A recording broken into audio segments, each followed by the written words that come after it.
What is going on, chat, man? We are back, and today we are reacting to Ray Allen destroys LeBron in the GOAT debate, man. This was highly anticipated and highly recommended. As you guys know, we've been on a Michael Jordan journey, and I've been learning a lot about classic basketball on my channel. If you guys want to go check that out, you guys can. And I've been learning that, LeBron isn't actually the GOAT of basketball, man. And I was the biggest LeBron fan. Coming to these types of videos, I couldn't react to it. Like, I used to be genuinely scared. But once I started to learn from you guys that, LeBron flops a lot. LeBron kind of quits on his teammates. When I reacted to that, that kind of changed my whole perspective on the GOAT conversation. I'll be completely honest. But, today, Ray Allen has something to say on, LeBron saying he's the GOAT. And, hey, I'm kind of excited to see this, bro. I want to see what Ray Allen says. But, with that being said, if you guys are new to my channel and you like classic/old NBA content, man, hit the subscribe button, man, and join the crew. But with that being said, let's get straight into the video. Yes, sir. Is he a great free throw shooter? Is he a great three-point shooter? Is he a great dribbler? So you're saying the GOAT, and he ain't even as great in all them categories. He ain't like. Yo! He got. I didn't even know the first clip was gonna be him exposing him. Whoa, he came straight at him, bro. I thought he was gonna warm into it. Nah, he's saying, can he dribble? Yo, can he shoot the three ball? Can he? He was his teammate. They won championships together, bro. What? MJ just had everything, from mid-range to three-point to post-up game, and he could score and dominate in each position. Okay. That's what I'm talking about. That's why he's the MVP. That's why he's the GOAT. The GOAT. Bro, this kind of blows my mind, though. I know I'm pausing a little too much, but, bro, they won an NBA championship together. Ray Allen kind of saved LeBron's career. He made that game-winning shot on the Spurs. That was actually a crazy shot if you really think about it. That was one of the most important shots in NBA history. If you really want to say something, that kind of saved LeBron's, championship resume. But, that being said, I'm not gonna lie. Ray Allen saying this stuff, bro. You guys won together. These days, it seems like every NBA player has their own take and opinion on who is the greatest player in NBA history. Some say Kareem, maybe Kobe, or even LeBron James. But still to this day, a vast majority of players say Michael Jordan is the greatest player in NBA history. And every NBA analyst or player has their own angle and take on the greatest of all time debate. And the latest person to have their opinion is Ray Allen. And as you saw in the intro, he had a pretty Where good... do you guys rank Ray Allen all time? Was he a shooting guard or a point guard? I'm not too sure. I feel like he was a shooting guard because he shot the ball so much. But, where do you guys rank Ray Allen all time? Do you guys have him highly ranked on one of the best of all time? Or he's just a really good NBA legend, man? Let me know down below. Take on it, looking at both Jordan and LeBron and their overall skill sets. And I mean, looking at Ray, he's one of the few people in the entire world who would know is better. As he didn't just play against both of them, he was a teammate of LeBron James in South Beach. Bro, he played against Jordan too, yo, I forgot. So whatever he says, it's not actually biased. Like, he genuinely knows what he's talking about.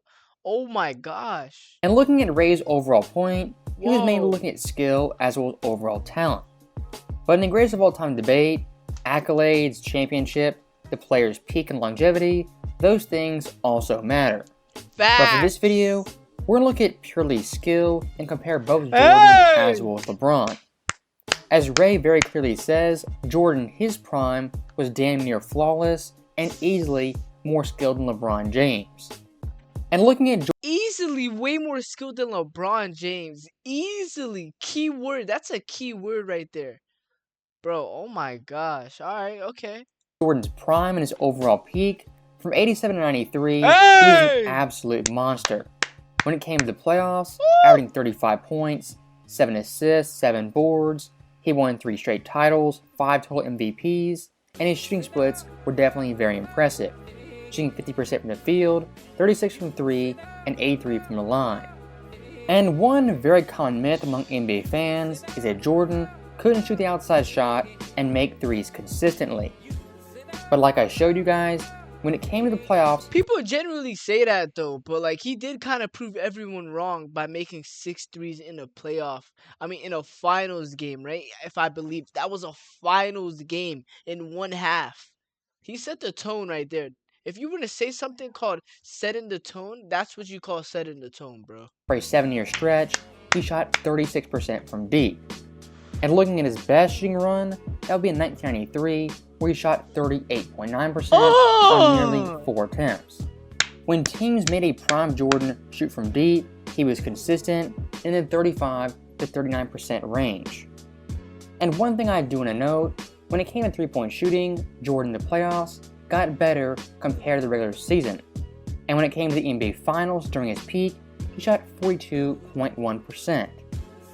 And looking at his best ever shooting series, that was in 1992 versus the Portland Trailblazers. Bro, this guy doesn't miss though. Like his mid-ranges be automatic.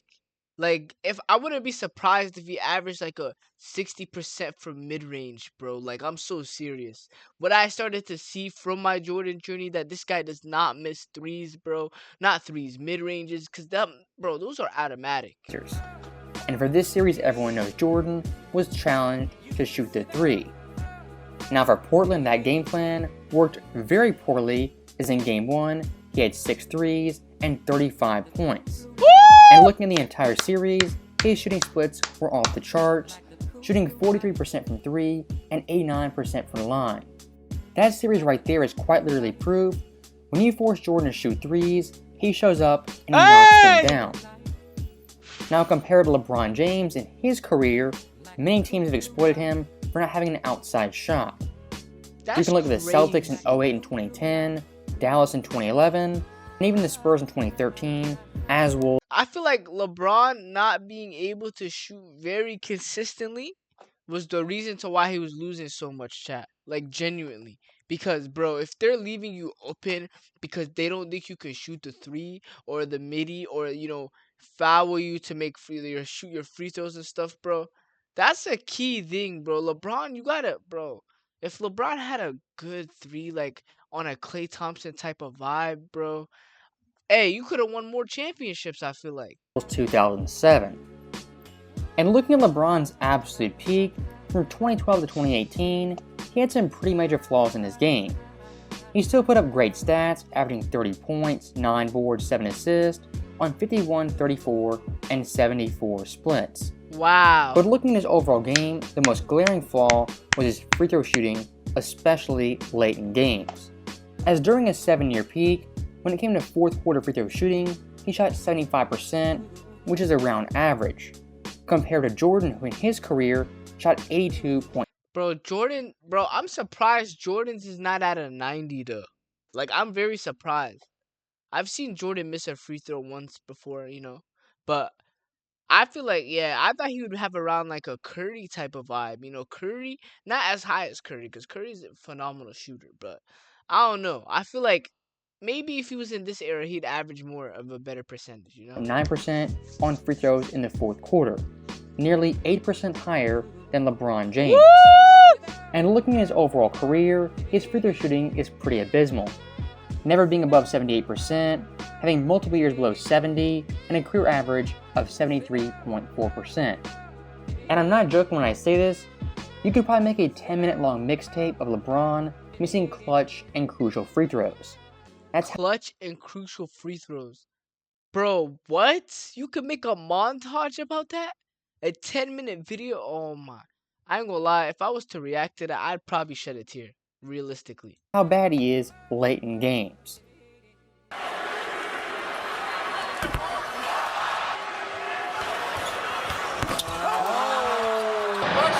Double free throws, bro. Why haven't I never seen that? He's taking his time. Short.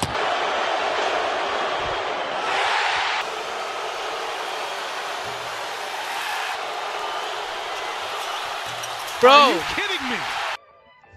And speaking of late game play, that's one area Jordan is far superior compared to LeBron James. Looking at LeBron's entire career, when it comes to late game crucial shots in the playoffs, more times than not, he fails. The thing is about Jordan, bro, he locks in. The fact that he was so consistent in the clutch and he almost always makes the game-winning shot. I don't know, bro. Like, that's just weird how good he is on that. Like, he gets the last laugh all the time. I've never seen someone always get the last laugh. Like, genuinely. Looking at this graphic, on game time or go-ahead shots in the final 24 seconds, he shoots 35.7%. In the final 10, 39.1, and the final 5, 38.9. For an average NBA player, those shooting splits are definitely pretty impressive. But for an all-time great NBA legend, Bro, they're definitely underwhelming. And looking at Jordan's career, when it came to the big-time shots, he was in the 45 to 50% range. Looking at the final 24 seconds, the final 10, or even the final 5. And if you want to talk the biggest stage, the NBA Finals, where it matters most, in the final 24 seconds of a game, LeBron James is 0 of 7 on game time. 0 of 7. I don't even think that's acceptable, bro. That's not normal. You can't even call yourself a GOAT if that happens, bro. Like, no disrespect, but 0 of 7 in a clutch? Go-ahead shots, compared to Jordan, who's 4 of 8. And like we said earlier in this video, one of the big-time myths that Jordan couldn't shoot threes. But you know one thing I never hear is LeBron James can't shoot from the mid-range. That's one of his major flaws throughout his entire career, as his overall game is shoot threes or drive to the basket. I don't know why he hasn't developed like a straight up midi like Kobe and Jordan, like, and KD. You come up hezzy, pull midi, midi, midi. If you have that in your bag, bro, oh my gosh, you're probably you're unstoppable. But also LeBron's a bigger guy, so I understand why he didn't focus on that too much, because you can always get the guaranteed 2 points with the layups, and the dunks, because he's bigger than a lot of people on the court. But the three ball, come on, bro, you should have at least perfected it, man. As once again looking at his overall peak, when it came to mid-range shooting, he shoots 38.3%, compared to Jordan, who shoots 43.3%. And to show you guys how big the gap is when it comes to mid-range shooting, Jordan aged 38-39 in the Wizards, when it came to the entire NBA, was number 1 in mid-range makes. Once again, Number 1 at 40 mid-range makes over Kobe Bryant, Tracy McGrady, Allen Iverson, Kevin Garnett, I don't know who Al Houston is, but that's insane, bro. shooting above 41%, which is better than a What? peak LeBron James. So I think looking at all those aspects, that's a pretty good concept of what skill is for an NBA basketball player. Bro. You can look at the little nuances like footwork, balance, control, and the finer details, and I think Jordan in those respects is still better than LeBron. And looking at a peak Jordan, when you're looking for overall flaws, there's very few, if any. As he was a great scorer, he could shoot the three, the mid-range, he was an elite defender, he was clutch, he made his free throws, and was a great passer, as well as rebounder. Arguably his only flaw was low post defense on centers, as well as power forwards. But that's out of his range, though. He's too short to do that, though. That couldn't be a flaw if he's just too short, and that's not his position. Besides that, he was damn near flawless and easily one of the most skilled basketball players in NBA history.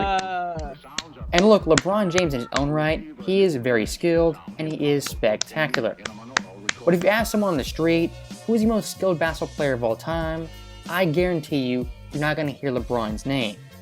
You'll hear You think so? You guys actually think LeBron's name wouldn't even be mentioned? For real? Jordan, Kobe, maybe Curry or Larry Bird. Yes, LeBron James, he is highly skilled, but among the best players of all time, his overall skill level simply does not compare. And when it comes to Jordan versus LeBron debate, Ray Allen is 100% right. Chat, let me know down below what you guys think. I'm not gonna lie. Like, I'm gonna be completely honest with you guys, bro. With Ray Allen, with what he said, I did not expect him to actually say that about LeBron, bro. Because they won a championship together. They won so much together. So I would have thought he would lean towards LeBron a little bit, but no, he was completely honest right away, bro. He said, "Can he shoot? Can he dribble? Can he do?" Like, I'm like, bro, what? But let me know down below what you guys think, and recommend me some more stuff to react to. But with that being said, this is the end of the video, chat. So make sure to like, comment, subscribe, man, and I'll catch y'all next time. Yes, sir.